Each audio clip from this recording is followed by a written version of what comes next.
Good Morning Business, French Tech. Il est 6h47, c'est donc l'heure de notre French Tech avec une star aujourd'hui, une licorne, puisque c'est Blablacar et son cofondateur et directeur général Nicolas Brusson. Bonjour. Bonjour. Alors, on va parler d'une nouvelle levée de fonds, 115 millions de dollars, mais elle est particulière cette levée de fonds parce que c'est peut-être la dernière, parce que la prochaine étape, ça sera sans doute la bourse. On vous le souhaite en tout cas, on vous réinvitera pour ça.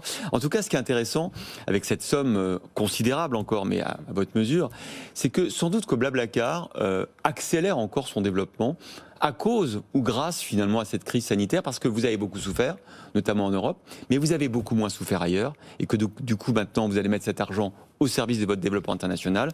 Et puis sans doute aussi parce que vous avez moins souffert que finalement vos concurrents, comme les compagnies aériennes ou ferroviaires. Oui, exactement. Donc le contexte est très particulier, parce qu'on fait une levée de fonds, alors que si on regarde dans l'absolu, on a fait une année 2020 et on va sûrement vers une année 2021 qui sera moins bonne que 2019. Ce qui, dans le monde des startups, n'est pas vraiment normal. On est plutôt censé faire de la croissance et de la croissance rapide. Donc ensuite, il faut peut-être passer une ou deux minutes pour comprendre le contexte. Et finalement, aujourd'hui, on a un petit peu de recul sur 2020. On a pas mal de chiffres de sociétés cotées qui sont sortis.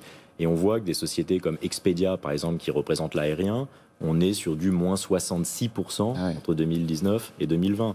Trainline, qui représente d'une certaine manière le ferroviaire, je crois qu'on est à moins 79%. Booking.com, les hôtels, je crois qu'on est à moins 58%. Nous, on est passé de 70 millions de passagers à 50. Donc on a fait moins 30%. Donc dans l'absolu, terrible. C'est la cata, mais quand on se compare, on se rassure. Et puis surtout, ce que ça veut dire, c'est qu'on a gagné des parts de marché par rapport à l'aérien, par rapport au ferroviaire, par rapport au bus, dans quasiment tous les marchés, et principalement en Europe. Ça, c'est dans le covoiturage que vous avez gagné des parts de marché relatives, ou aussi dans le transport par car? Alors, c'est les deux. Donc, en fait, c'est le covoiturage de manière globale. Pourquoi ? Parce que le réseau de covoiturage est beaucoup plus flexible, beaucoup plus agile. Il n'y a pas de coût fixe. Le réseau se remet en place naturellement. On n'a pas besoin de décider si les gens vont faire du Paris-Lyon ou vont aller à la campagne. Ça se fait de manière... l'intelligence collective, en fait, fait ça. Et sur les pays hors Europe, accélération de l'autocar, parce qu'il y a eu une accélération des réservations en ligne. Il faut comprendre, juste très rapidement, qu'au Brésil, en Russie, dans tous ces pays, 90% des réservations d'autocars, qui sont des très grands marchés, se font en fait au guichet.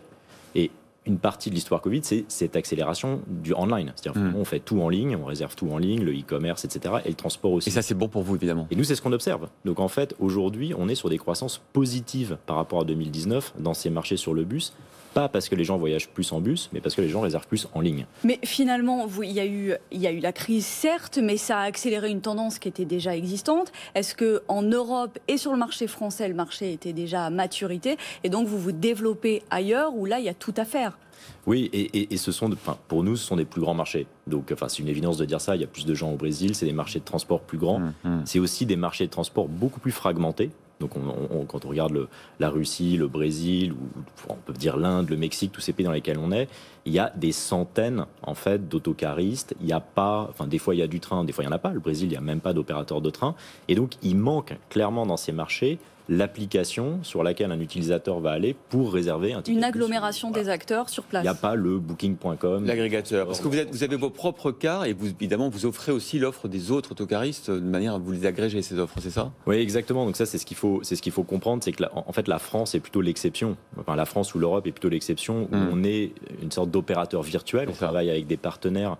Mais là, on contrôle le bus, on décide des prix, les bus portent notre marque. C'est ça. Dans les autres marchés, qui sont en fait beaucoup plus grands, en fait, on agrège l'existant. Et encore une fois, on est plus une place de marché ou une sorte de Amazon, Booking.com du bus. Alors, je parlais de la next step, c'est-à-dire l'introduction en bourse. On y pense tous parce que, évidemment, là, vous avez dû encore ouvrir votre tour de table à de nouveaux investisseurs. Vous aviez avant VNV Global. Là, vous avez accueilli Otiva ou FMZ Ventures.